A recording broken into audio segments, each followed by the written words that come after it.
Hello out there in PB land. Hello, everybody. Welcome back to another episode of NG. I forgot that I was not talking to my mic. What the?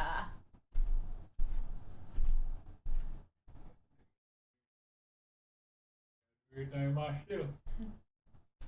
You always say that. Welcome back to another NG Tales, where we tell Your tales. Can you tell that we're telling your tales? That's right. So the first thing that we always do when we come here is we introduce what we're drinking today.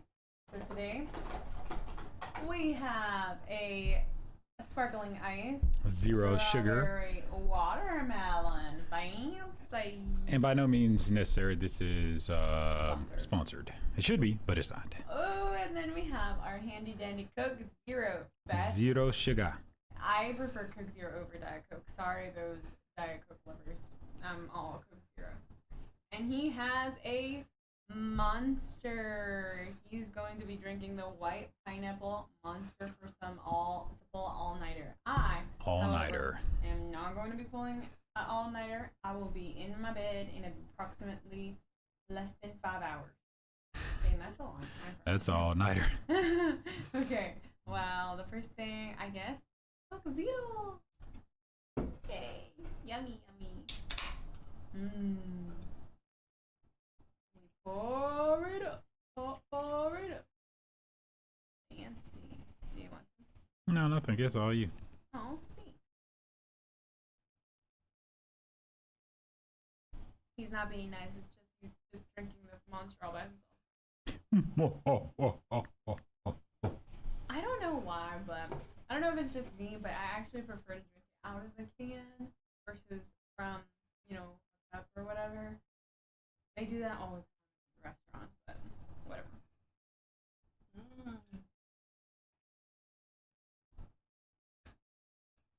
He's playing around with TikTok. If y'all don't follow us on TikTok so far, head over to TikTok. Yeah, don't let all my hard work be in vain. NGTalez on all platforms, whether that be YouTube, TikTok, Twitter, X, Twitter, whatever you want to call it, Reddit, GoFundMe, Cash App, whatever. Follow us there. But tonight we want to do something a little interesting. So, sorry for me being so rude. I'll get to this in a minute. Well, if this is your first time joining us on NGTalez, welcome. If you've been here before, you know what we like to do. We like to tell tales. So if you're interested in the dark, mysterious, as well as the unexplainable, you're in the right place, because we like to take deep dives down into history. And a lot of people like to sweep things under the rug. So we like to unveil things. We like to talk about it and break it down. And hopefully we can do exactly that. Today, we're going to be talking about the circus and its dark history. How did we come about the circus? What is a freak show? Why were they considered freaks? How did they monetize this? How did they travel the world? How did they fund these things to do all of these things in which we just look at a circus like, oh, let's go be entertained by people that can do things that we can't do. But in actuality, at one point in time, it wasn't always about entertainment. It was always about monetary gain, and let's expose the freak shows, the freaks within the show. And that's a pretty unfortunate thing, whether it be animal cruelty. It was a lot of things that took place for our entertainment, because unfortunately history shows that we come from a morbid past, and we would like to break it down and talk about it. So today we're jumping into the dark history of the circus. So don't go anywhere. I'm just trying to figure out TikTok, because we not on social media. So yeah, we just want to post. Yeah, we want to post, we want to share. So if I'm a little, in my phone for a second, it's just because I want more people to join us over here so that we can get this good word out. So let's jump right into it. The history of the circus and its dark past. Don't go anywhere. And if you're afraid of clowns, hopefully we get you over this phobia. Let's do it. Oh yeah, by the way, I'm Rhea, and sitting next to me is Special K. I'm sorry, man, I'm all over the place, but we will get better. Yeah, we will. So according to historyofcircus.com, okay, I think this is promising. Pretty promising. All right. So the history of the circus turns out that it began in the 18th century. Wow. Some say that the history of the circus began in ancient Rome, which I do believe. I do believe that I think it Because I mean, they had the Colosseum, right? Mm-hmm. Why would they build something so massive and not use it for multiple occasions, even if it's not? What's your favorite? Your favorite movie? Gladiators. Gladiators, right? Like, remember when they had gladiators? And of course, that's a whole different story. But I feel like if they had a Colosseum, they wouldn't just have a Colosseum or have built that Colosseum for just a particular Right. sports Yeah, or just games. I a feel seasonal like thing, a one time thing. right. They like, hey, listen, a lot of Just like- taxpayers have paid to get this published. We need to figure out, we need butts and seats. I don't care if it's a puppet show. We need butts and seats. So what better way than to introduce the misfits and the peculiar and the odd individuals that you might see in town? And it's like, hey, we got something for you. We want to publicize, but yet monetize you. And that's how in my opinion, how we came up with the circuits. But we want to dive more into it and see what's going on. So the circus. Okay, let's talk about circus history. From the first circus. Since ancient times, the human race has needed entertainment. Are you kidding? We don't need it.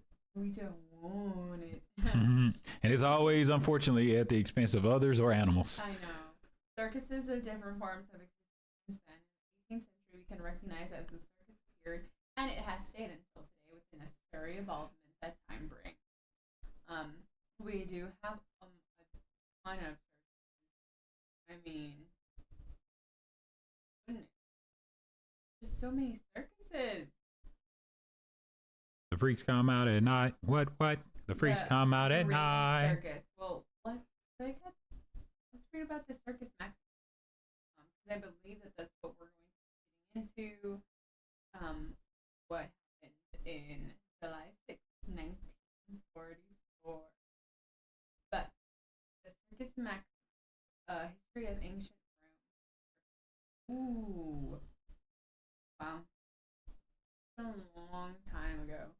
The ancient city of Rome was built on 7 hills. Between 2 of those hills, Aventine and Palatine, was the valley of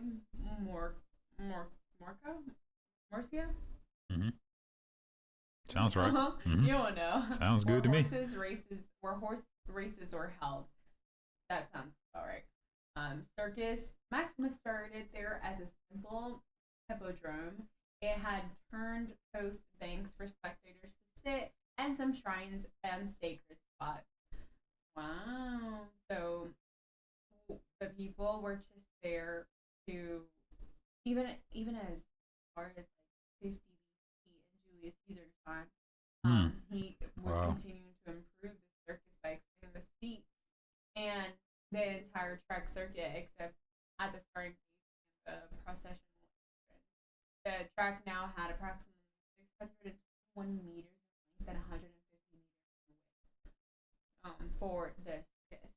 Oh my goodness. That's a pretty big circus. And what the heck did they even do other than racing? Religious ceremonies, public feasts. They were sponsored by the Roman state, where they held it as entertainment for Roman citizens and God. Oh, that's cool. I mean, that people were saying, I'm a god.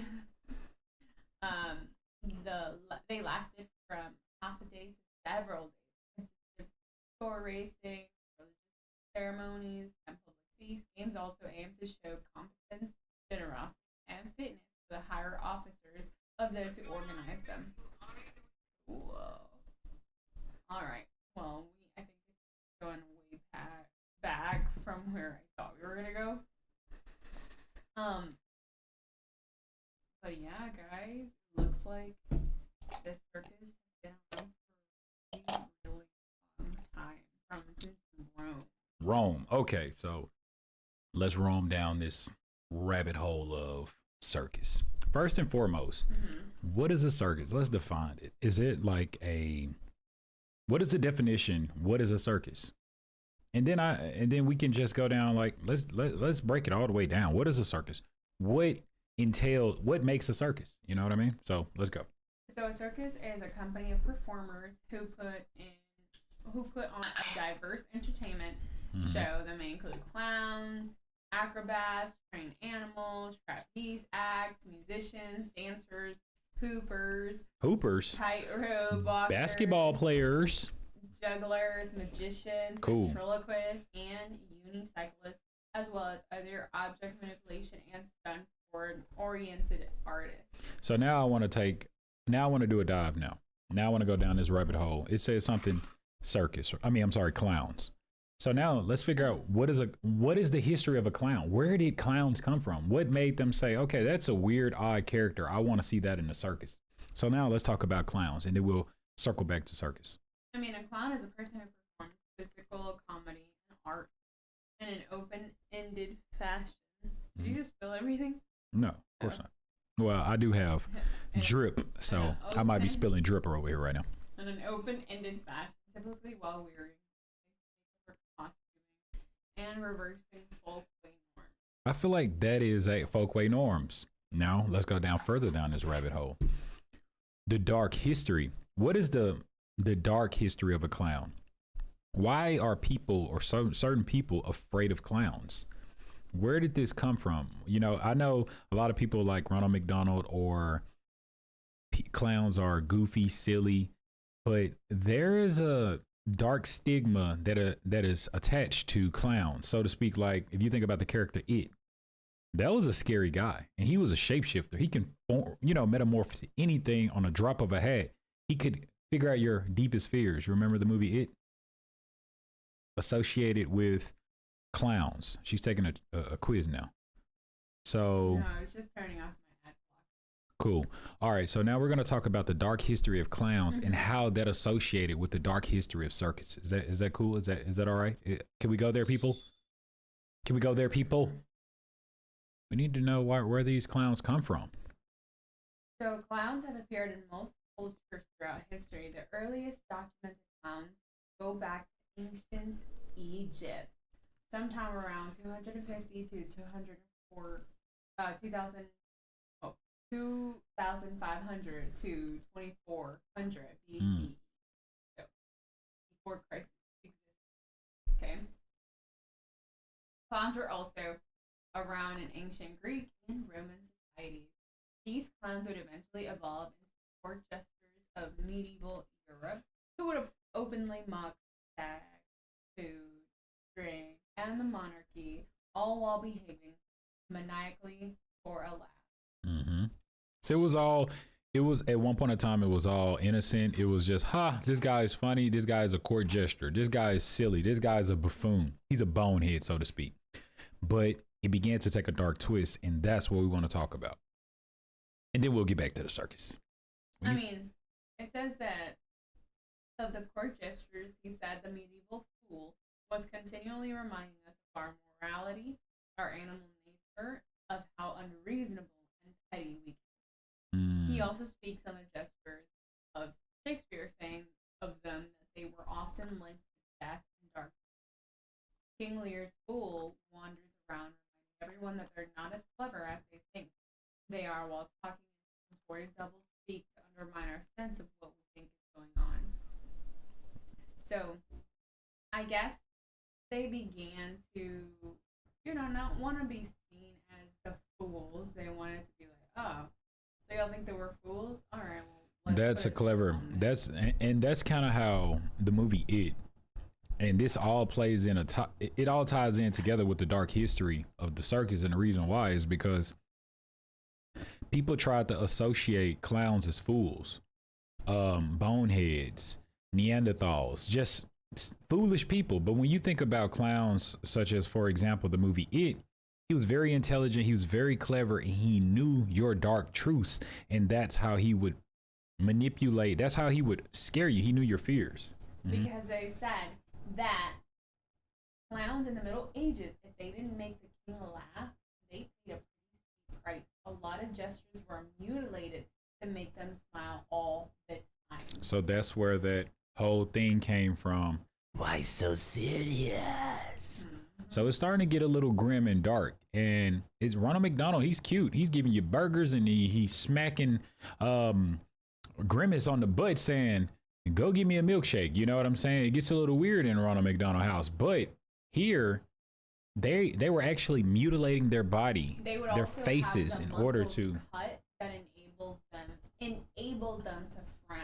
So they had to So be they could smiling never all day. frown. So just think about that, how dark that is. Even when you Like, wasn't they in mutilated character. their muscles. Yeah, I mean, just think about a toothache. right. Now think about, I mean, just anything on the face hurts, right? Because Absolutely. It's so tender. So Tender. any muscle on by the mouth or anything, ooh. Yeah, that's pretty. That's like probably the worst pain.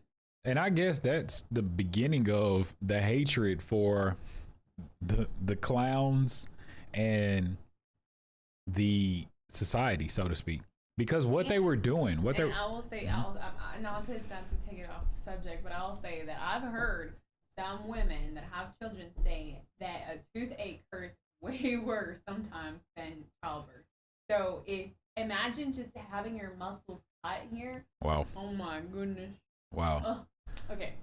Right. Yeah, that's pretty excruciating. I can, yeah, because anything around the face is definitely, but it was the mindset behind it. It was, you're gonna smile It was all just day. the evilness. It was evilness, and not only that, it was well, definitely just that. But what makes it even more worse than what it actually is because it's like you're gonna be in character all day long. It doesn't even matter if you're going to the grocery store and you don't have this face painting on. People will know that you are the clown. That's all you'll be for the rest of your life. And so You'll be the clown. Why, in that instance, why in the world would this person not turn evil?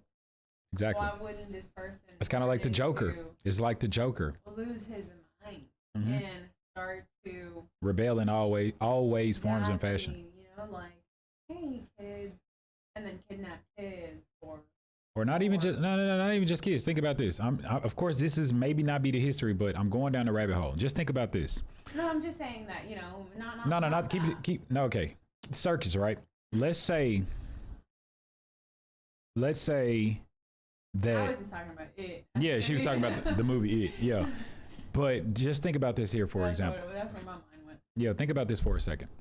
Okay, you have this very frustrated, bitter, spiteful clown, right? Mm-hmm. And everyone knows him as a clown. But he's not the only clown. There's quite a few of them. And they've all been mutilated, right? Smells very perfumey. And they've all been mutilated. What if they all came together and created this cult, which now becomes what we know as the circus? Mm-hmm. It's all of the misfits. It's all of society's buffoons. And maybe at first it started as something innocent, just solely entertainment. But when you start to say, hey, you didn't make me laugh, you'll never frown. Your face will never function as it's supposed to be because we're going to mutilate your face. You're going to smile all day long. And one clown turned to two turned to 6, 7. I mean, this is all hypothetical, but think about what if this was the beginning of what we know as the circus. It started off actually as a cult, as a secret society that brought all the misfits together, all of the people that have been deformed by the emperors and all the people that wasn't entertained by them. They're like, you know what? Let's clan together and let's give the people what they really want. And I feel like that was their clever way of saying, you're not as high as power as you think you are. We're not fools. You can't manipulate us. You can't tell us what to do and how to live. And you certainly can't. I don't know. It's what do you think? Because you're not kind of. No, I'm sorry. I was just reading about this clown and how his life was just full of hardships, and he was just saying that he was permanently disabled and in pain. But he was just saying that I'm grim all day, but I can make you laugh at night, right? Mm-hmm. And then it just goes to show that he was just so haunted by everything in his life and how much of hardships he had to endure that he lost it one day in 1836, and he hit and he murdered a boy with his walking stick for shouting insults at him. And that just goes to show with what you were talking about with the gestures and everybody in the medieval time. Like, he lost it, you know? He was just like, I can't take this, because some people would mock the clowns and they would probably lose it and be like, I'm so sick of this. And yeah, because they were marked forever, you know? Even this guy just want to go pick up some groceries. He just want to go on a date.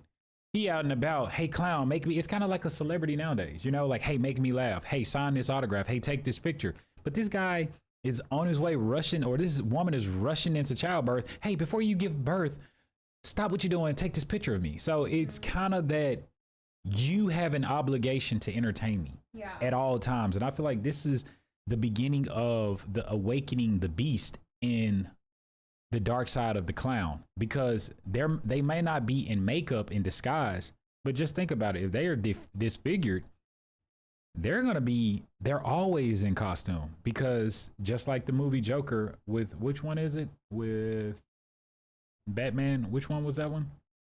They're all with Batman. No, I know, but I'm the one with Heath Ledger? Yeah, one with Heath Ledger. Which one is that one? Dark Knight or something like that? But did you see like how he gave the backstory of how his father mutilated his face? You know, why so serious? So he appears to be this laughing, smiling character, but in actuality, he's rebelling at all times.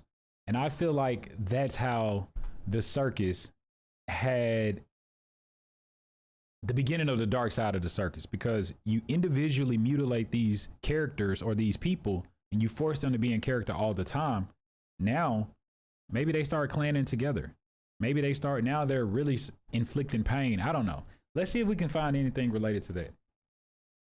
That like maybe a platoon of clowns. That doesn't really sound scary, but when you think about it. For example, they said that the history of the clowns goes by the late 1800s. Clowns have become a staple in the circuses. French literary critic Edmond de Corngort said that in 1876, the clown's art is now rather terrifying and full of anxiety and apprehension. Their suicidal feats, their monstrous gesticulations, and frenzied mimicry reminds one of the courtyard of a lunatic asylum. So they were kind of viewed as insane. And we have their whole just what do you call it? Their whole act was just full of like ooh okay. Yeah, it was creepy. Like, it came off as odd. Yeah, and the kids were not entertained by it. No, they were scared. They were afraid. So I feel like that's where clowns came from. Yeah, because it was embedded in you that this particular person is intentionally scaring you. This person is, because they want you to feel as if one time they were innocent and someone put fear into them. So hurt people. They're like, you know what? I'm going to inflict this fear of clowns on you. So what is this? It says what? Calorphobia. Calorphobia is the fear. Calorphobia, I think. Right.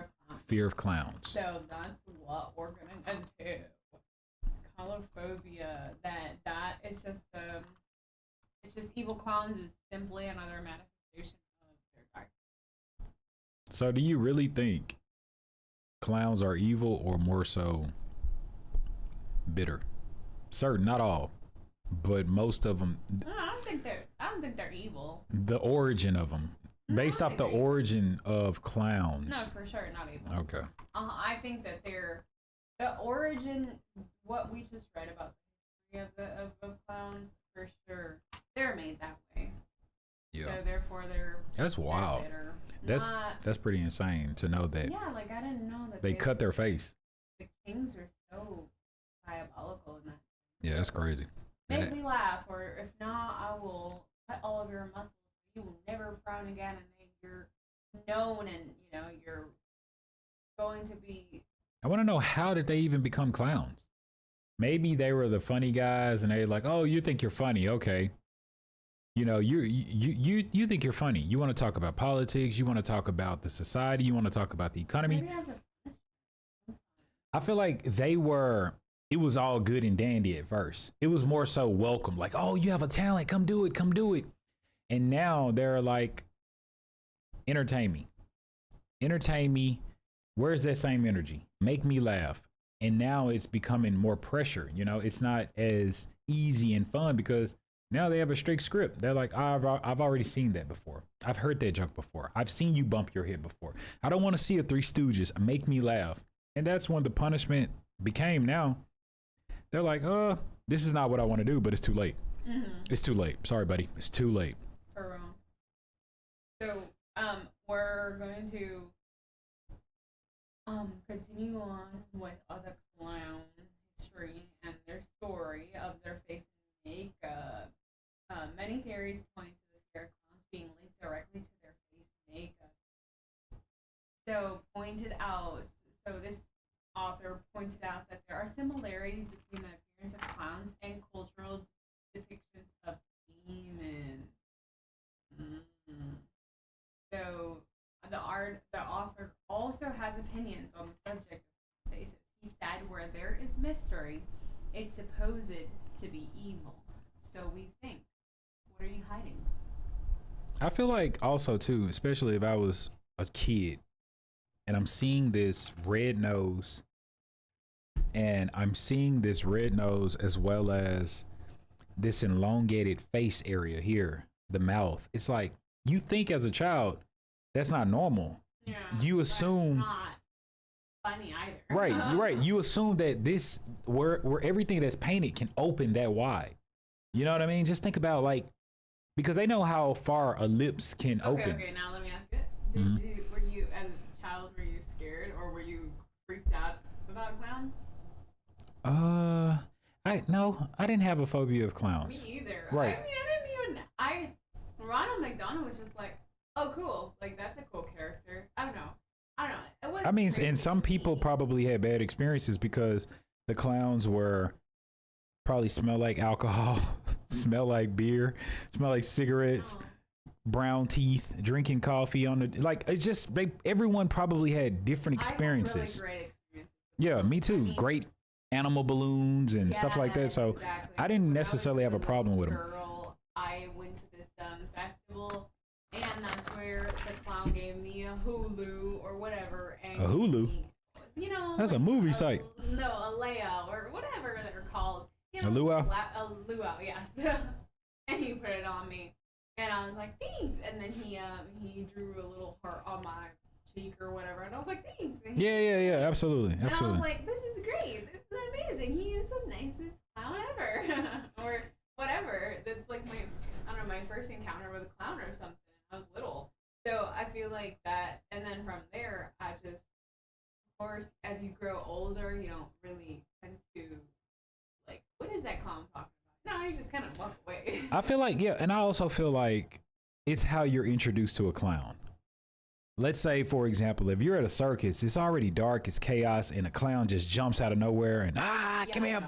It's like, I hate clowns, I'm afraid of them. Yeah. But if you're introduced to them at like a face painting event, a picnic, it's sunny, it's pretty, the kids, your friends are doing it, you're like, oh, my friend's not scared. I can't be the little wimpy kid. And shout out to Wimpy Kid, hoodies on the way. But I can't be the wimpy kid. So, you know, that's a good introduction. But if it's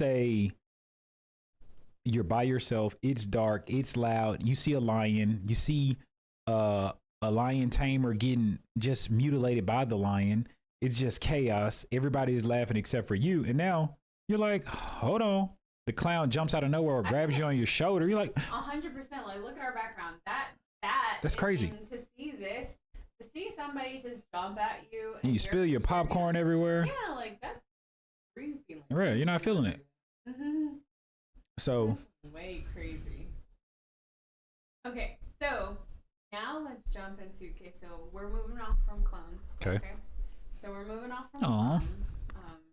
Because they're freaky. But no, they're just misunderstood.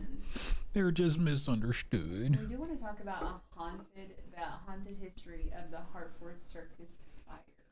Wow, let's talk about it. So, on the hot, humid afternoon on July 16th, a crowd of almost 9,000 people. That is a huge circus. Are you kidding me? Wait. Let's just put that in.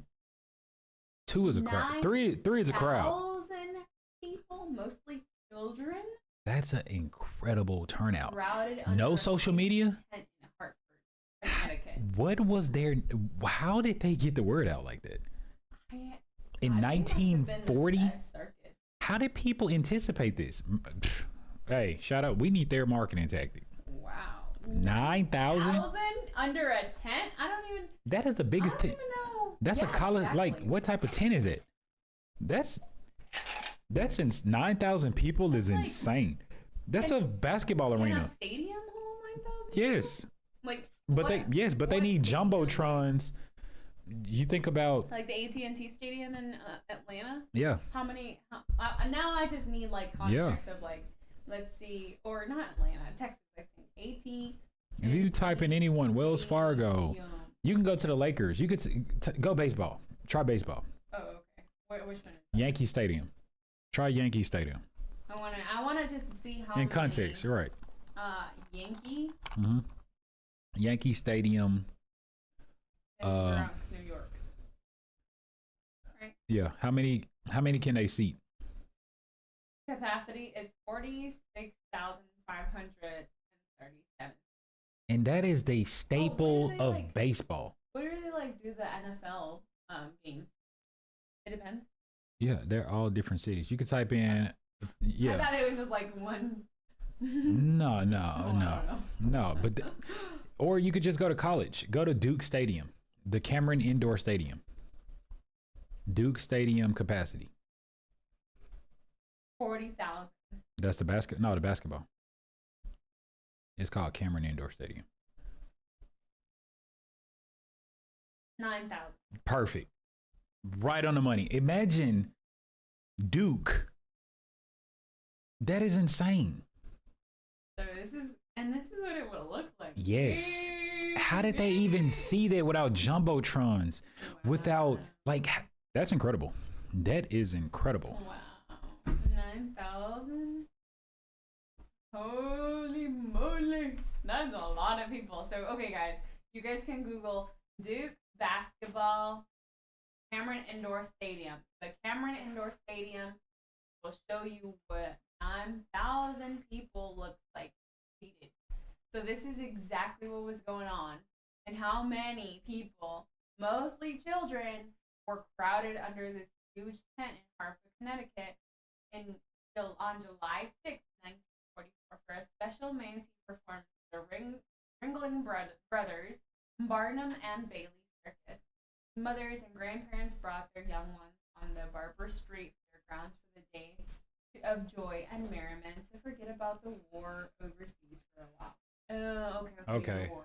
Yeah. That's incredible. That's incredible. That was shout out to that, And like the fact that's incredible. The fact that 9,000 people were able to afford to go to the war was going on. Yeah. It was much needed because a lot of people perished away because of this senseless war, things that was going on. So no, it was definitely in time. But wow. Let's talk about what happened. Okay. 1940. But later that afternoon, the day turned into horror and death as fire broke out under the big top. The ensuing inferno killed 100 and injured 400. 5 bodies still remain unclaimed and unknown in Hartford. Let me ask you a question before we go any further. Do you think it was intentional or it was accidental? Just no, based off your first thing to come to mind. What do you think?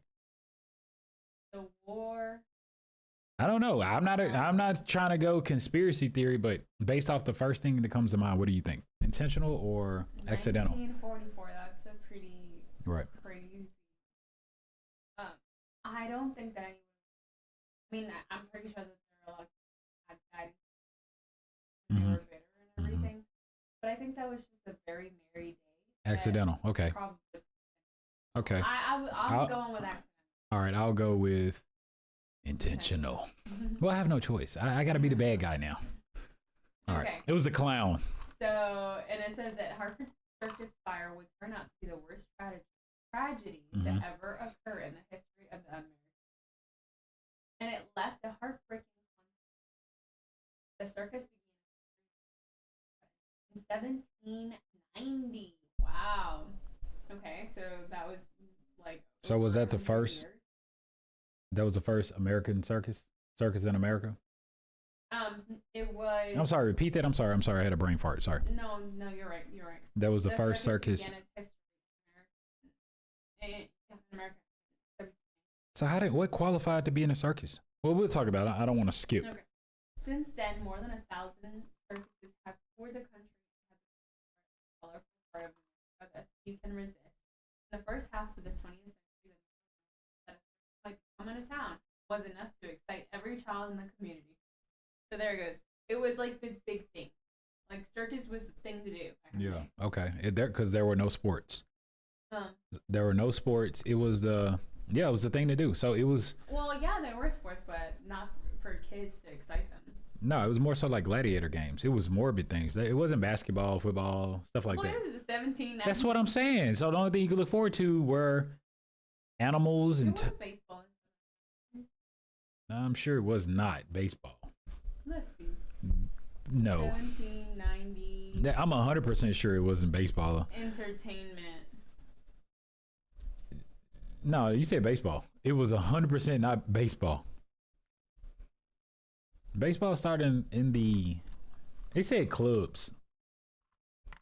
They were going to clubs in the 1700s. 1700 when in England it was referenced in 1744 in the children's book Little Pretty Pocket Book. We're just typing when was baseball created. when we're 1903. Thank you. You said 1700. Woman, that was too. They didn't even have 1839. Okay. I didn't even know that was that old. So we were. Baseball was invented in 1839. Yeah, that's still. But the MLB started in 1903. That's pretty cool.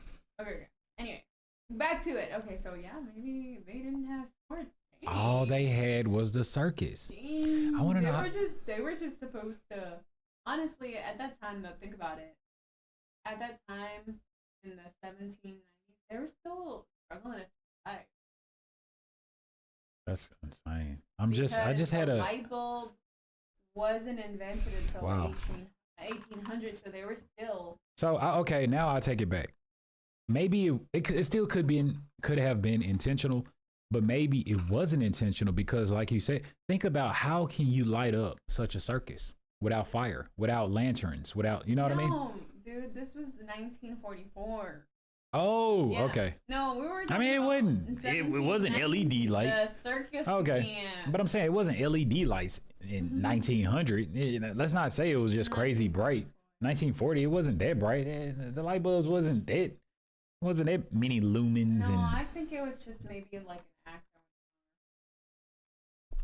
all right, well, let's figure it out. I'm blaming the clowns. All right.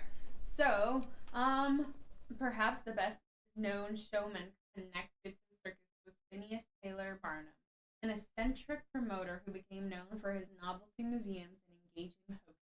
Barnum eventually became the founding father of the spectacular traveling show that would develop into the renowned Ringling Brothers. Pause. This was intentional. Why? What better hoax, scandal? What better way to make you want to can hear about it even more than the old saying is there are casualties of war, meaning, unfortunately, in order to get their name in stratosphere era, they had to do this. I'm looking at it like that because they like, okay, it's 9,000 people. Next year, it can be even bigger. Some might say, I'm not going to the circus, but more people will look at it like, I have to go. I have to go. I mean, we're talking about it to this day. You know what I'm saying? So he pretty much invented going viral. He was the first person to go viral with hoax. So before leading the life of a showman, Barnum was a storekeeper, and when he failed in business, he started a weekly magazine which unfolded under the weight of several libel suits. Barnum relocated to New York, and 1 year later, he became involved in putting on shows. His first venture involved the exhibition of the African-American woman who was purported to be the 160-year-old nurse George Washington. She wasn't. He is a liar too. Yes.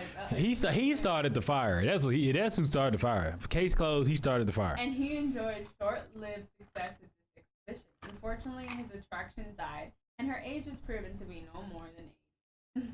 Which is still phenomenal. But the fact that he doubled her age, 160, buy her cocoa butter. Several years of failure followed, and then in 1841, he purchased Scudder's American Museum on Broadway in New York. How did he have all this money? He was printing coins at the time. And he renamed it Barnum's American Museum. Word quickly spread across the city about the numerous fascinating exhibits on display, and it soon became one of the most popular attractions in New York. In 1842, Barnum's Museum became the talk of the town, while exhibits like the Midget, General Tom Thumb, and the Fiji Mermaid, a crudely concocted mummy, part monkey, and part fish, which was alleged to be preserved body of an actual mermaid. Can we stop there? I'm sorry. I'm sorry. This guy was brilliant because now he's introducing, quote unquote, the freak show.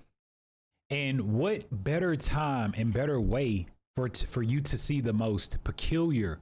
And this is probably the beginning of, well, not the beginning, but you think about magic. You think about where the mind can begin to fathom, what the mind can begin to imagine. He was able to bring it to life. What better way? You thought about mermaids? Let me put her in some water and let her swim around with this fake suit on and make people who wouldn't spend a dime or a nickel or a penny, whatever his cover fee was, to come see this mermaid.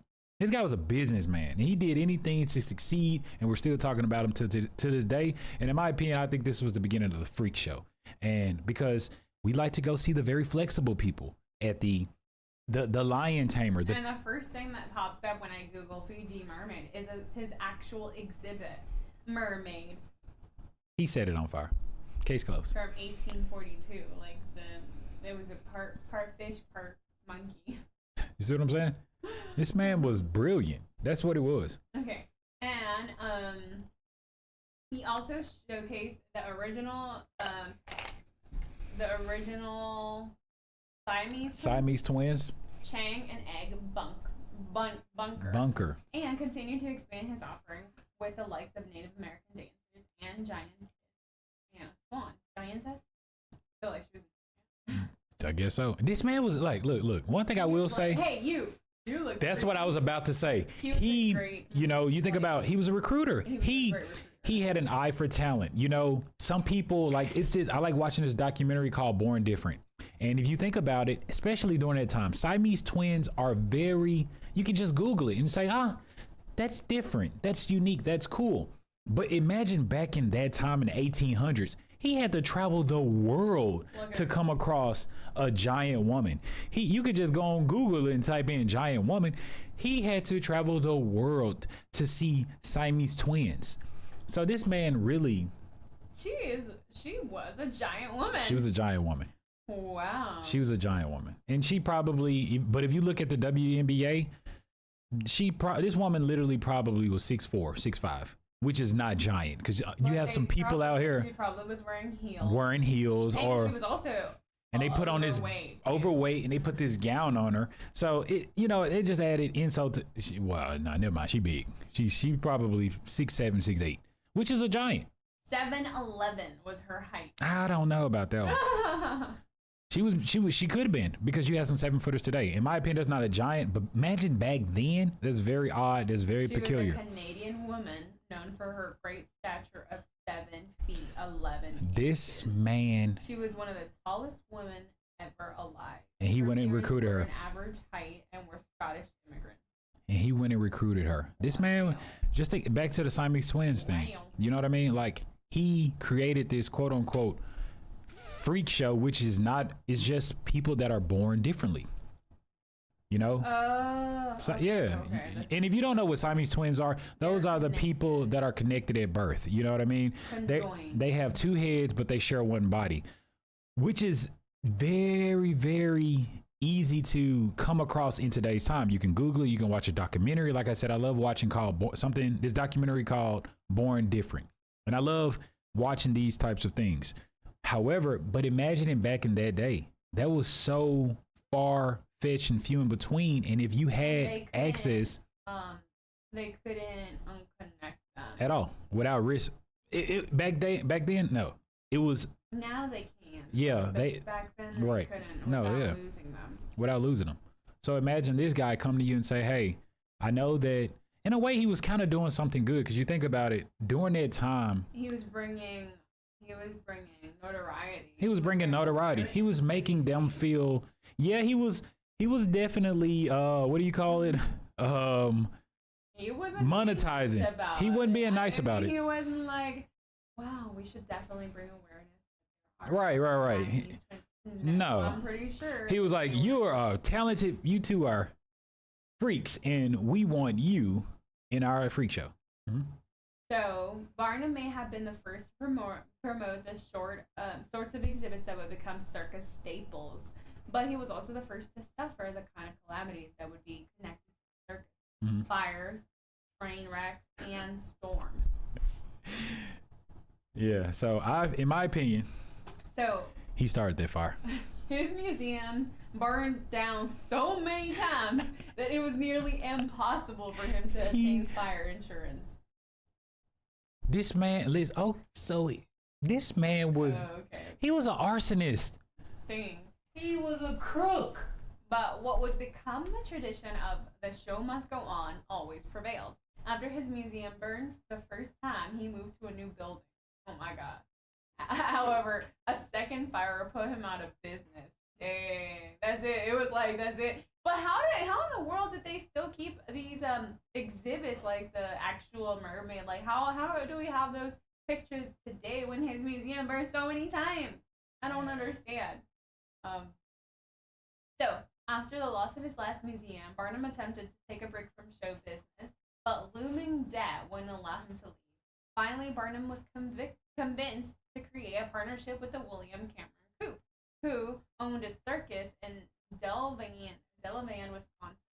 With his famous name, the Ann Coupe's financial backing, the P.T. Barnum Grand Traveling Museum, oh my goodness, he had a magnificent, marvelous, gigantic name, was born. He had like 17 words in his name. Okay? His closest competition at the time was James Bailey, who would later become an ally. In 1872, ally, yes. He became an alley cat. Coined the phrase, the greatest show on earth. Okay. At his traveling circus and sideshows toured the world, undergoing a series of name changes and billings the process.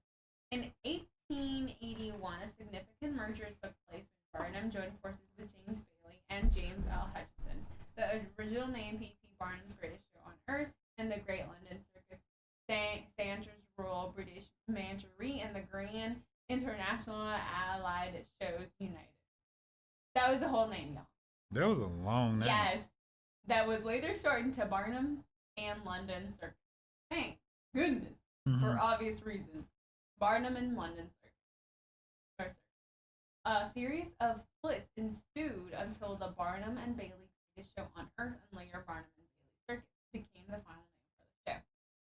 So when he passed away in 1891, Bailey purchased the circus for his widow. He successfully toured the eastern part of the United States. So listen. Mm-hmm. I'm listening. Talk to me.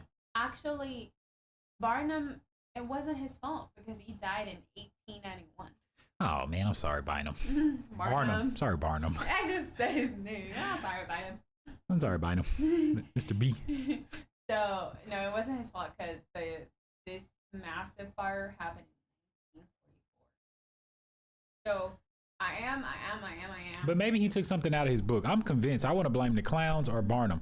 Maybe he said, "Look, this is a big insurance claim." We're coming. Okay, I'm sorry. I don't want to be. I'm sorry. So okay. So he remained abroad in 1902. When he returned to the States, he found the Ringling Brothers, a new circus that had been performed by five brothers, had established a reputation in the East.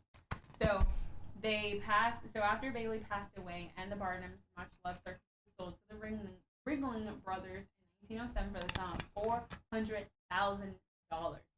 That's a lot of money. Whoa. $400,000 Wait, they in sold 1907? They sold. The circus. So that was a Wow. massive circus.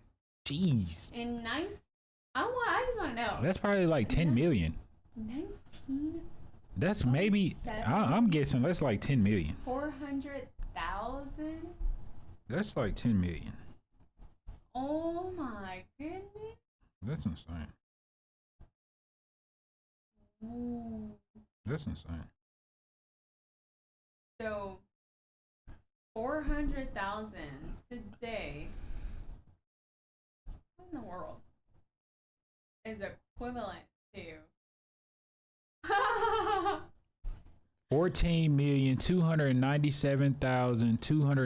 14,297,273.73. Wow. So I was off by $4,297,272.73. My Jeez. goodness. That's a lot of money. That was a great investment. Time out. Wait. What? Is it still going on today? Let's see. Did he get his money back? So, I mean, they probably duplicated on it. Jeez In a few Louise. short years, the Ringling Brothers show became the most popular circus in America. That show that was a great investment. That was a great investment. As was the method of the time. The circus traveled from town to town, setting up their tents and sideshows in whatever venue was available. They started out touring in the West, where they achieved great success, and began eventually traveling all over the United States. That's incredible. That answers your question. They probably made millions a year. But and in early 1900s, millions? Are you kidding? Man. How in the world did they have 400,000 to begin with? Amazing. Because you got all these quote unquote freaks and that you're not paying. Dude, 400,000. You know what? In today's time is a lot of money. Just think about that. I think, in my opinion, they were saying, listen, you've been thrown away by society. You have nowhere to go. This is the only thing. This is the only thing. And now we're getting to the dark history of the circus, because this, in a way, It's like, we're all you have. We all you have. You have a roof over your head. You have security. You have safety. You have shelter. You just go perform. And we give you, and you don't have time to spend money. So you can't go to the mall because you're working all the time. So you're pretty much, it was the most manipulative thing, because you're literally just traveling and working because no one loves you but us. No one loves you but us. And you can't go into town and buy things. Where are you gonna? Where are you going? Where are you going? You can't go buy this nice little dress. Where are you going? Get on this trapeze. so it says that in the early 1900s, Mhm. the 1920s, John Ringling, one of the brothers, became recognized as one of the richest, wealthiest men in the world. There you go. Brilliant. that just goes to show that I have a new $400,000 I have a new role. investment. I have a new role model. I want to be like Mr. Ringley. What Ringling. Ringer? Ringling. Riddle. Ringling. Ringling. So although the circus was affected by the Great Depression in the early 1930s, He already made his money. it managed to do well, largely because people counted on the circus to take them away from their troubles for a while. Wow. After the United States entered World War II, the lure of the circus stayed strong. Ooh, dang, we need a circus. Mhm. Despite travel restrictions that were created by war, President Franklin Roosevelt made a special declaration to allow the circus to use the rail system. Wow. People still wanted to escape from reality, which is why they came that July afternoon. July 6th was a hot day, but no one wanted to. The previous day's performance had arrived 6 hours late from Providence, Rhode Island. The circus management had decided to offer a special afternoon show for the children and adults who have plans.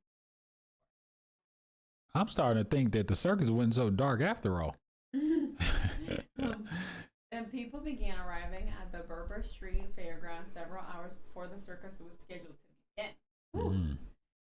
Children That's a ate lot. hot dogs and cotton candy, and the mothers purchased tickets for the sideshow and the rides.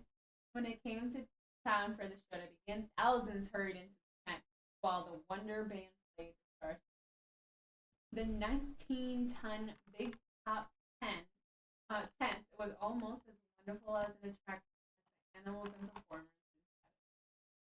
inside. The massive canvas tent had cost more than $60,000. carefully maintained. It That's had incredible. been weatherproofed the previous April with a coating of paraffin thin with gasoline. Paraffin thin with gasoline to keep the Oh, but also to keep the fire going. Most of the crowd sat on bleachers in the tent, while those reserved seats sat on folding chairs in the front. On the long north side of the tent were three exits for 9,000 people. Wow. Just imagine the chaos. Kids being ran over, animals going crazy, elephants going berserk, lions saying, I'm about to eat something. That's whoa. It says 5 bodies were never discovered. Could it possibly be from the lions or the tigers or whatever type of mammals, carnivores that they had within the circus that they were starving? Wow. No. Okay. On the north, okay, so 3 exits. Although all of them were blocked. Wow. Although all of them were blocked with chutes that were used to bring the animals into the tent. So the on animals the were south in. side were 3 additional exits, one of which was blocked with cables.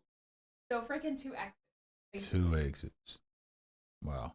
The performance began with Alfred Cort's Wild Animal Act, which was hugely popular with the crowd as the animals were being escorted out through the steel enclosures that would take them back to their cages, and the flying Wallendids, the famed aerial act that was known for their 7-person pyramid on the high wire, were climbing the poles and getting ready for the performance. Emmett Kelly, America's most famous hobo clown, was busy going through his act, which brought laughter to children and the parents alike.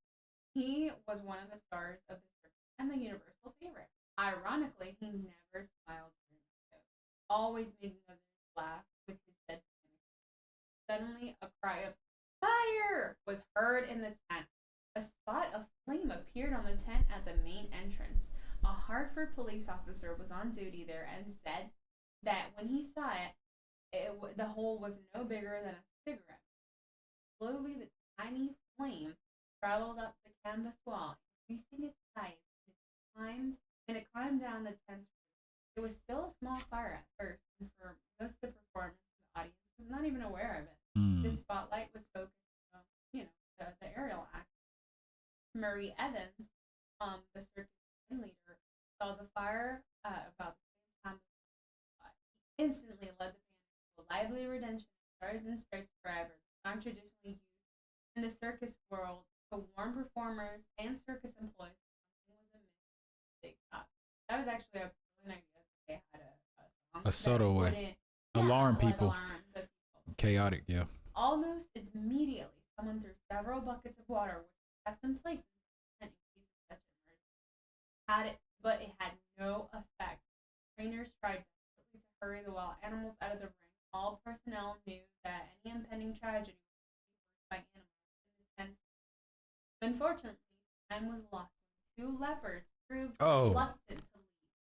Trainers had to turn a water hose on them in order to prod them into the chute. Meanwhile, the Wallendids had descended speedily on their roofs and were hurrying.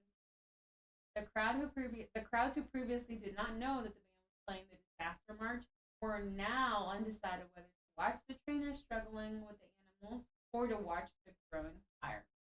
Wow. Buckets of fire were still being thrown on the blaze, which had now climbed to a height of 5 or 6 feet. Circus hands ran back and forth trying to decide what to do. Perhaps this was why there was no panic from the audience. The fire was still small. They're like, oh, this is a part of the show. Yeah. It's always on fire. The fire was small. That's where the term came from. Man, this circus is fire. This show is fire. That's where the term came from. Being dealt with by people who surely knew what they were doing.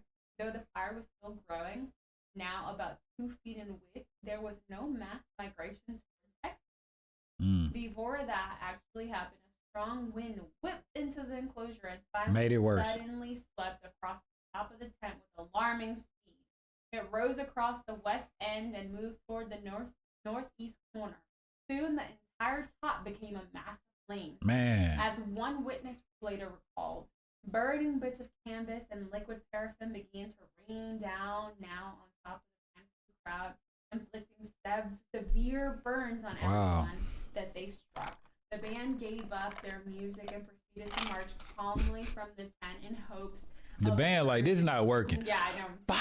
I know, hopes of Run! encouraging the audience to do the same. Right. But it was too late for that. I think, in my opinion, sorry not to cut you off, they should have just said, Everybody, let's move towards that. I understand it was a great idea trying to keep it cool, but with 9,000 people and you realize that this is out of control, the red flag needs to be alarmed. A lot of people could have been saved. There could have been no casualties if you would have been like, forget the business.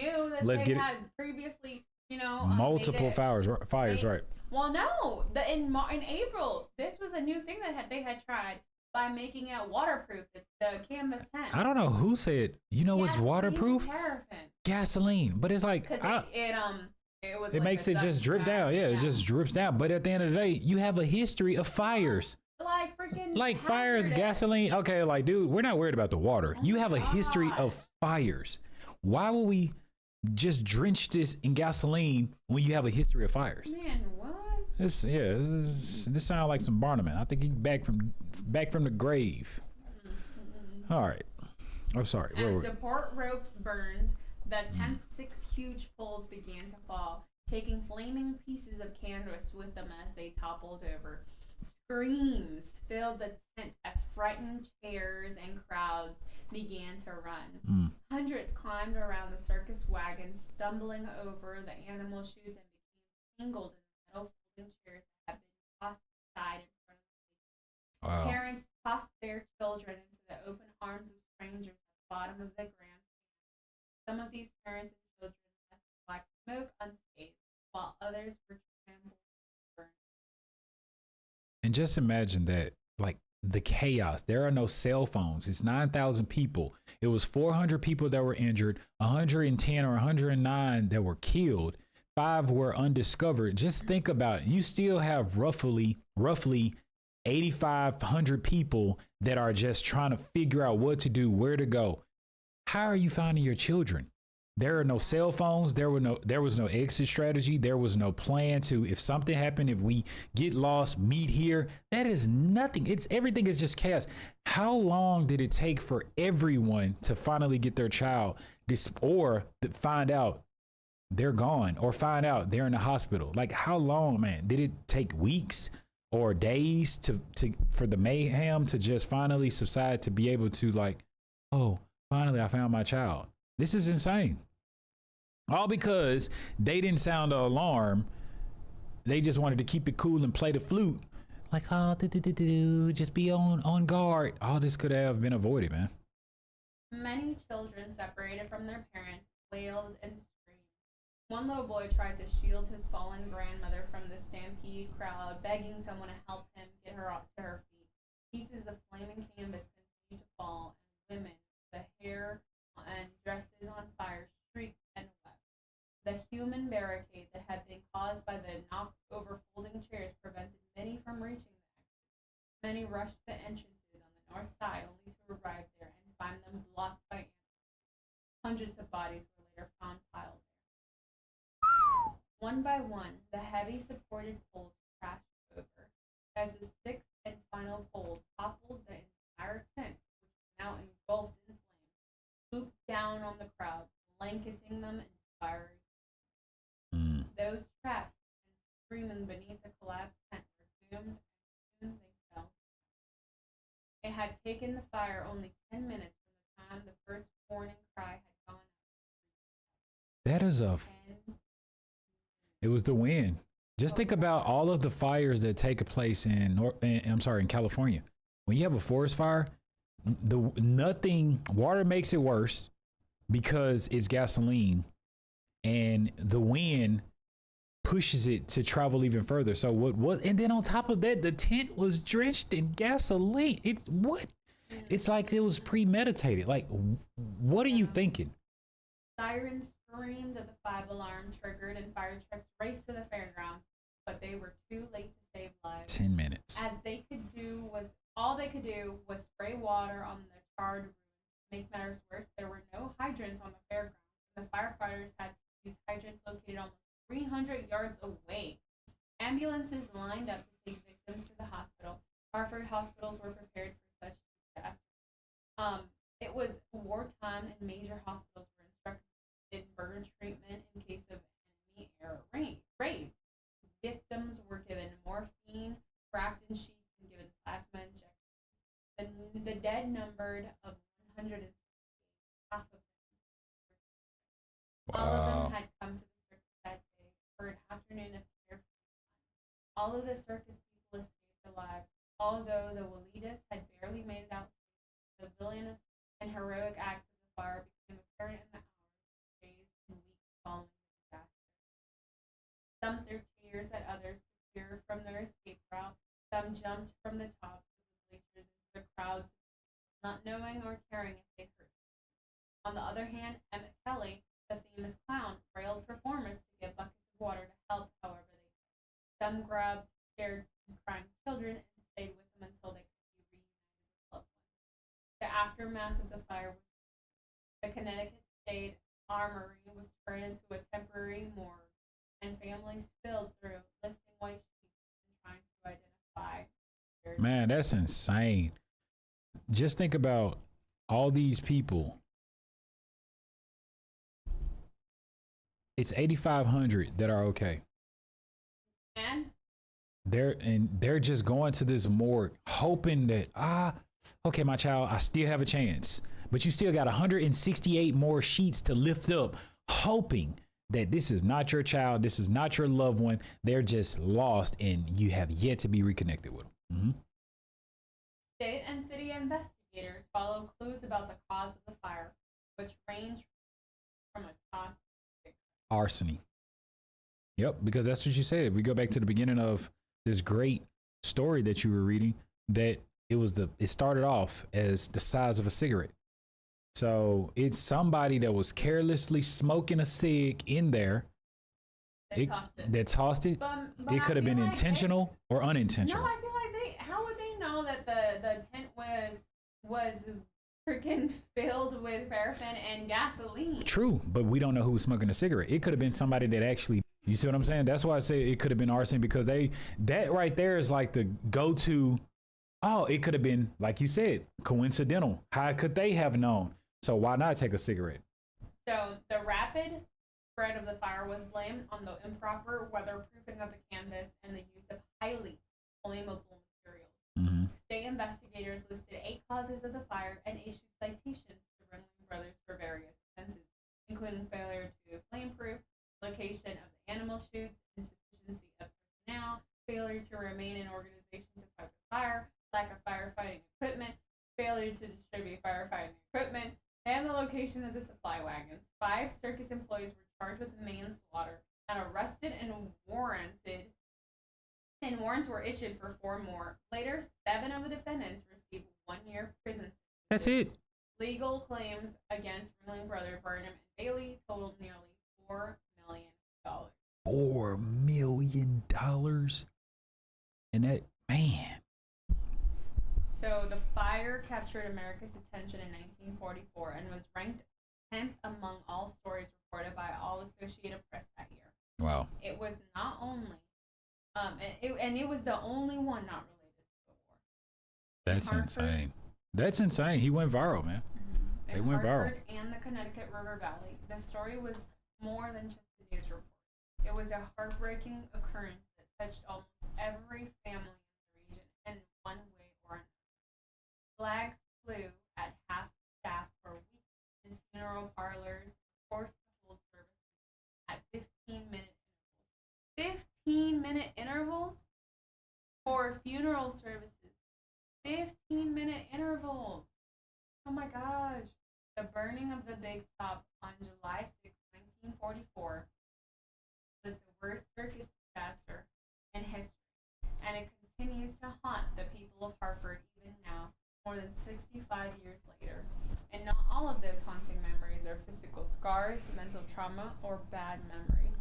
Several legends grew in the wake of the fire, including one that stated that the ghost of the fire victims remained behind at the sites of the tragedy. 2 years after the fire, a housing project was erected nearly, and many claimed that the place was haunted. Residents told of hearing screams, strange cries, disembodied weeping, and they spoke of seeing apparitions of people who seemed to be smoldering or on fire. Wow.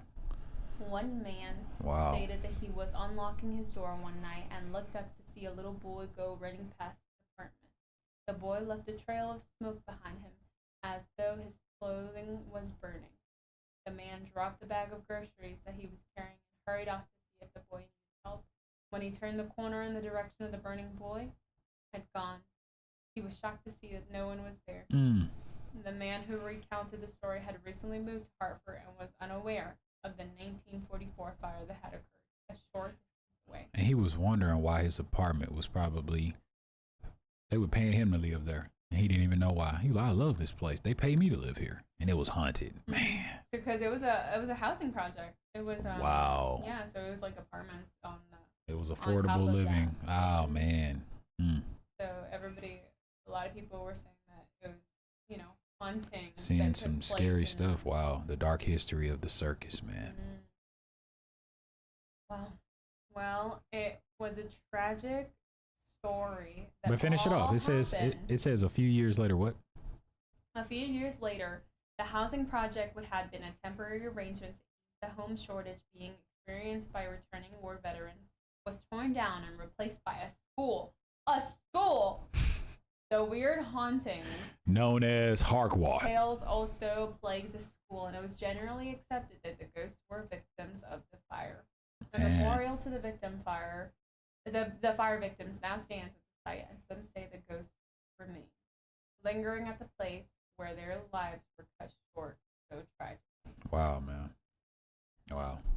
That was pretty intense. So that's in the title. If you're tuning in this late, you better come back and rewatch it. But this is The Death Under the Big Top. Death Under the Big Top, the haunted history of the Hartford Circus fire. Wow. You did a great job. You did a great job. I really appreciate you taking the time to read to all of us. You did a great job. Didn't she do a great job? Yeah. Let's give a round of applause for Special K. Round of applause. Well, in my opinion, there has to be a part 2 because we want to go into the freak show and the dark. I wish we could actually interview some people that come from the Ringley, so hey, stay tuned for that, guys. We're gonna actually put foot to the pavement. We're gonna hit the ground, and we want to go around and to see if we can get some people to interview that have the dark history. Yeah, that even if they didn't participate in it, family members that did, you know, and they talked about the dark truth, the dark history of actually what took place on the road, what took place under the big tent, whether that be the Hartford Circus or any circus in general. How did they get involved? Why did they stay? What made them stay? Were they there against their will? There's so many questions that I want to ask. And was it all because for our entertainment? Did they sacrifice their entire life for our entertainment? So hopefully you guys enjoyed this particular episode of the Dark Circus, of the history of the dark history of the circus. As always, we enjoy doing it. I'm Rhea, sitting next to me is Special K, and this is NGTalez, where we tell your tale. So happy Sunday. Hopefully you all have a great Monday. Look forward to seeing you in the upcoming videos. I'll see you and catch you later. Bye. Bye.